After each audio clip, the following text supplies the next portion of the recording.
रुकू में, हाँ जी रुकू में चला जाता हूँ, लेकिन सजदे में नहीं मेरे से जाया जाता। सजदे नहीं जाया। हाँ, चलने फिरने से दर्द होती है? बैठ के उठने से दर्द होता है। दर्द होती है, ठीक है। बैठ के अच्छा उठना ठीक, अभी वैसे कम है। अच्छा चलो ठीक है जी। चलो हम आपका हिजामा करते हैं, बाद में आपने हमको बताना है कि आपको कैसा लगा। जी अल्लाह शुक्र जी। ये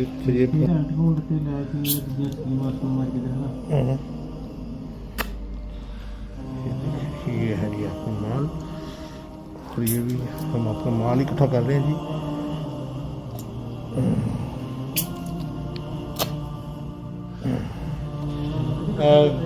Guys, this is the toxin which we take from here for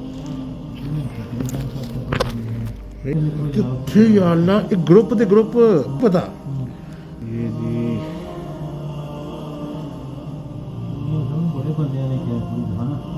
ਇਹ ਜਿਹੜਾ ਮਾਲ ਨਿਕਲਿਆ ਇਹ ਵੀ ਵੇਖਣ ਦੇ ਮੁਕਾਬਲੇ ਤੇ ਤੁਸੀਂ ਵੇਖਣਾ ਜਨਾਬ ਕੀ ਨਿਕਲਿਆ। ਇਹ इंशाल्लाह ताला तुम्हारे जो पॉइंट ने जी। अस्सलाम वालेकुम जी। आप अभी रुकू और सजदा करके देखें, इसमें सजदा करके देखें।